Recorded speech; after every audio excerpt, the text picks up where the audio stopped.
Noite. Florestan, Tereza, Joaquim, Sara, todos, então, meu boa noite a todos vocês. Uma alegria, como sempre, estar aqui no 247. Boa noite, senador. O Leonardo Atushi mandou dizer ao senhor que todos nós aqui do 247 estamos festejando esse dia tão importante para o Amapá e para o Brasil, né? Mas seja bem-vindo. Eu que agradeço, Florestan. Como você muito bem destacou, o dia, eu diria que para o Brasil é um dia fundamental e indispensável, porque nós vamos ter agora um horizonte para pesquisar novos caminhos para a transição energética sustentável. E com as eventuais descobertas que tivemos na margem equatorial, junto com isso, também podemos continuar na condição de exportadores de petróleo e não como importadores, como era previsto se não tivesse nenhuma fronteira nova a ser aberta a partir de 2033. Para o Amapá, em especial, é um dia histórico. Eu acho que a data de hoje, 20 de outubro de 2025, acho que vai ter que ser apontada assim para as gerações que virão. Porque pela primeira vez em toda a trajetória amapaense, eu diria desde a criação do território federal em 1943, a emancipação para o Estado em 1988, nós vamos ter a oportunidade de mudar a matriz de desenvolvimento econômico do Amapá. E, a partir da riqueza encontrada, iniciar um ciclo de desenvolvimento em que seja pautada a utilização dessa riqueza em benefício do povo amapaense. Eu acho que tem um conjunto de tarefas agora que sobrecaem pelas lideranças políticas e, sobretudo, pelos dirigentes do Amapá. E para o Brasil, como eu disse, é uma data também fundamental, porque nós vamos ter novos horizontes de pesquisa e de exploração da riqueza do petróleo para o nosso país. Muito bem. Eu vou já passando para darem uma boa noite e fazerem a pergunta, né? Joaquim. Tá, boa noite, senador. Eu me lembro de ter lido em um lugar uma manifestação sua de falar sobre essa licença, o uso do petróleo aqui em território brasileiro, marítimo. Você fez uma comparação com o petróleo é nosso, né? Aquela campanha. Então, existe esse paralelo, e por que é tão importante assim hoje a margem equatorial para a soberania e o desenvolvimento do Brasil? Existe um paralelo, Joaquim, porque o petróleo que nós estamos falando na margem equatorial, sobretudo na costa amapaense, é um petróleo que já está sendo pesquisado e explorado por outras nações. Veja, Joaquim, Florestan e Tereza, o Amapá faz parte de um conjunto geográfico chamado Região das Guianas. Na quinta série, na sexta série, no ensino de geografia, nós aprendemos como platô das Guianas. É um termo errado, porque, na verdade, um platô é um conjunto montanhoso. Nós temos uma região que vai da margem direita do rio Essequibo até a margem esquerda do Amazonas, que é uma região que engloba parte da Venezuela, República da Guiana, hoje Suriname, a Guiana Francesa e o Amapá. É paradoxal, inclusive, o Amapá ser o único desses quatro aí que não tem o nome de Guiana, não tem na atualidade. Teve no passado, no século XVIII, o Amapá era conhecido como Guiana Portuguesa. Porque Guiana é uma generalização que não é europeia. É importante saber disso. Guiana é um nome deixado pelo povo arawak, povo que viveu na região antes dos europeus. Guiana, a tradução do arawak, significa terra de muitas águas. Então, é o conjunto dessa região. Então, dessa região, da região das Guianas, a única parte que é Brasil é o Amapá. Eu costumo até dizer, vai uma rápida digressão histórica, que o Amapá é Brasil porque lutou para ser Brasil a despeito do Brasil. Mas isso é um outro aspecto da nossa história. Mas o Amapá é a única parte que é Brasil. As outras três nacionalidades já estão explorando ou pesquisando petróleo. A República da Guiana, República Cooperativista da Guiana, antiga Guiana Inglesa, teve durante 2 anos, até ano passado, um crescimento de mais de 35%. Por quê? Porque começou a pesquisa e começou a exploração do petróleo. No caso da República da Guiana, quem está explorando e pesquisando lá não é a Petrobras, não é uma empresa estatal da República da Guiana, é a ExxonMobil, a empresa de pesquisa e exploração de petróleo dos Estados Unidos. Ela que tem o monopólio de praticamente todos os poços lá na República da Guiana e é responsável, eu repito, pela exploração, e é responsável, eu repito, pelo crescimento da Guiana em mais de 35%. Foi o país do mundo que mais cresceu economicamente. No Suriname, a pesquisa e exploração já começou. E quem é que está fazendo lá a pesquisa e exploração do Suriname? Suriname, só para localizar, é a antiga Guiana holandesa. Né? Então, no Suriname, que está fazendo a pesquisa e exploração é a Total, francesa, e a estatal de petróleo da Noruega. Na Guiana Francesa, a terceira das Guianas, quem está fazendo lá a pesquisa é a Total. E lá só ainda não começaram e não fizeram a exploração por uma razão. É porque na Guiana Francesa, nos arredores de Cayena, em Kourou, fica o Centro Aeroespacial Europeu. E por conta de termos uma base aeroespacial europeia lá, os franceses são mais tímidos em começar uma exploração e eu pesquiso naquela área por conta da área de segurança. Então, conforme vocês estão vendo, todo o que nós estamos falando é de um poço, o Poço de Morfeu, que fica a 170 quilômetros da costa amapaense, que fica, na verdade, mais próximo da Guiana Francesa. É bom vocês mostrarem o mapa. O poço fica ali na ponta, no limite do Cabo Orange. Fica a 50 quilômetros de um poço sendo pesquisado pelos franceses. Então, por isso que a palavra petróleo é nosso, é atual, porque tudo indica que nós temos essa riqueza na nossa costa e nós temos essa riqueza já sendo pesquisada e explorada pelos 3 países vizinhos e por empresas multinacionais em que seus países, inclusive, se manifestam contra a nossa pesquisa e exploração.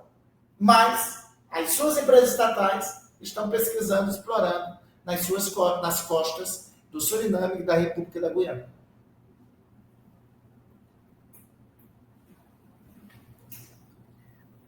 Já foi, Joaquim, né? Boa noite, senador. Realmente uma alegria recebê-lo aqui num dia desse particularmente feliz para o Brasil e os brasileiros. Senador, teve muita informação equivocada, né, nesse período todo de discussão sobre concessão ou não da licença, que agora saiu. Você mostrou muito bem aí que esse poço fica, esse bloco, né, como dizem, fica aí a 175 quilômetros, mas eu acho que da chamada Foz do Iguaçu, Foz do Amazonas, fica bem mais, né? 560 quilômetros da Foz do Amazonas. Quantos? Ou seja, não tem nada a ver com a Foz do Amazonas. Nada, eu estou vendo no mapa. Não tem nada a ver com a Foz do Amazonas. Ele está a 175 da costa brasileira, né? Mas, assim, era preciso... Eu queria que o senhor falasse sobre o que significa a licença nesse momento. Pelo que eu entendi, não haverá, nesse momento, retirada de petróleo, exploração. Esse é o momento de avaliar as reservas, de verificar quanto existe ali de óleo e gás. É isso. O que significa assim? Nesse momento, os primeiros passos agora, obtida a licença, o que acontece? É importante dizer que essa autorização sai com todo o cuidado ambiental necessário. Nós tivemos primeiro uma autorização para uma ação do IBAMA chamada APO. A APO é a avaliação, a chamada avaliação pré-operacional. Ou seja, era uma simulação que foi feita para saber se em eventual atividade de pesquisa existia por parte da Petrobras os meios de segurança para o socorro à fauna, à flora e a qualquer necessidade de incidente ambiental que ocorresse. Agora nós tivemos a autorização para a pesquisa. O que é que vai ser a pesquisa? Tem um navio sonda que está exatamente lá no Oiapoque, nessa localização, onde se chama Poço de Morfeu. a 170, para ser mais preciso, a 172, 175 quilômetros da costa brasileira, da costa do Amapá.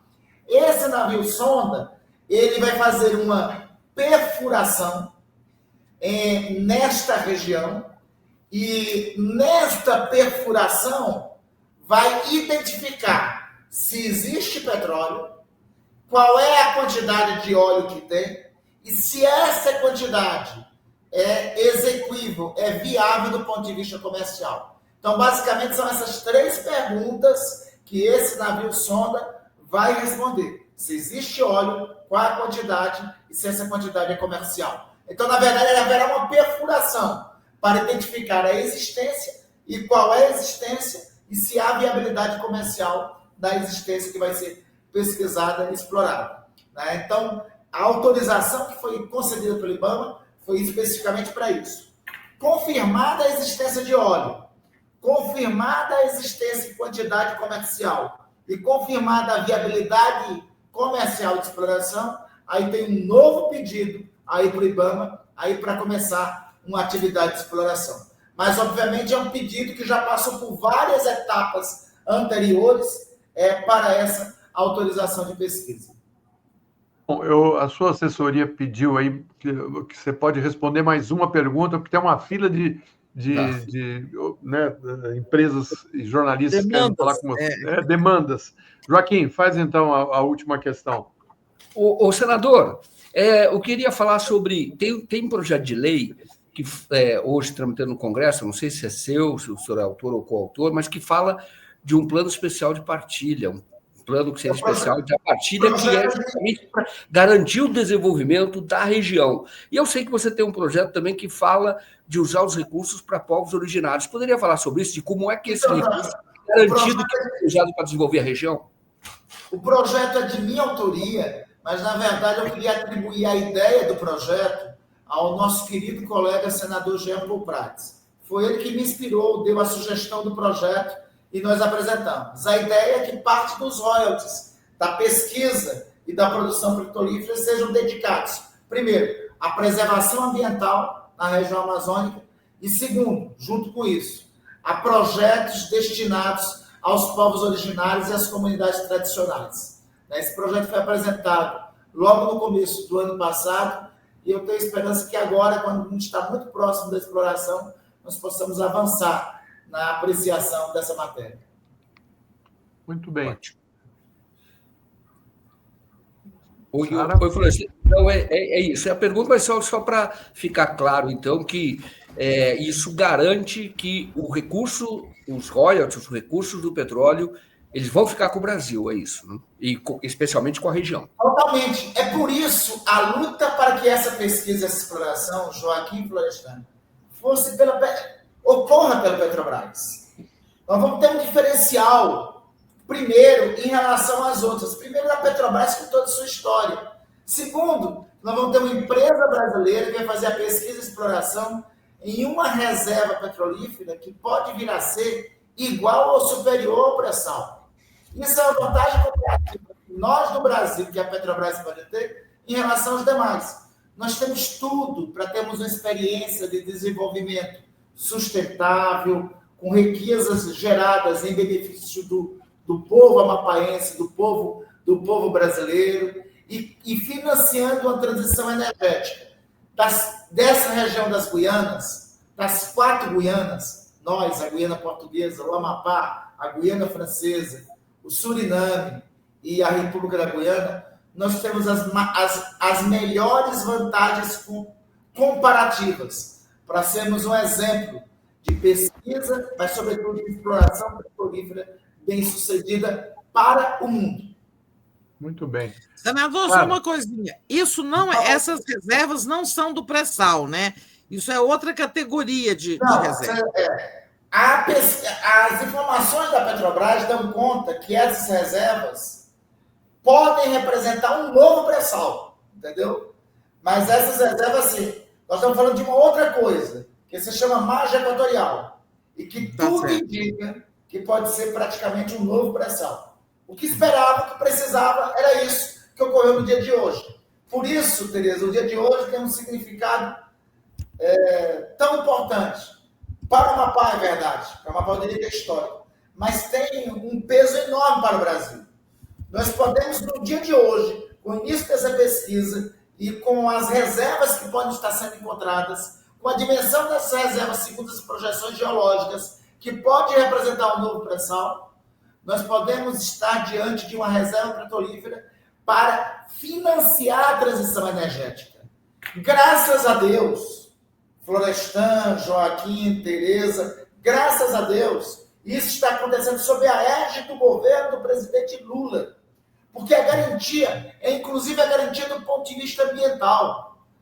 É a garantia de que esses recursos se voltarão para fazer a transição energética de fato, para encontrar novas fontes alternativas. Porque nós temos um governo que não é negacionista do meio ambiente. Nós temos um governo que tem zelo e cuidado pela legislação ambiental. Então, ainda bem que essa pesquisa e eventual exploração futura está sendo feita sob a égide desse governo. E isso também demonstra Florestan, Tereza, isso também demonstra o quanto, perdão da expressão, mas o quanto vagabundo foi o governo passado. Eles destruíam a legislação ambiental e não abriam espaço, criavam mecanismos para que essa pesquisa acontecesse. Os leilões dessas... Veja o quanto, desculpe o termo, o quanto vagabundo foi o governo passado. Porque, por um lado, eles privatizavam a Petrobras, eles sucateavam a Petrobras. O leilão dessas reservas ocorreu em 2013. No governo passado, eles podiam ter cuidado disso. Não cuidaram. Então, eles queriam fazer a boiada passar, devastando o meio ambiente e, ao mesmo tempo, não permitindo que a Petrobras retomasse o seu papel de liderança no mercado global de energias fósseis, mas apontando para a transição para energia renovável. Muito bom. Senador, agradeço muito. A Camila vai me matar aqui, vai matar o senhor também. Nada, sempre é bom falar com vocês. Foi um prazer. Retorne, hein? Tchau, senadora. Tchau. Parabéns, hein? Parabéns, porque você foi um guerreiro nesse processo.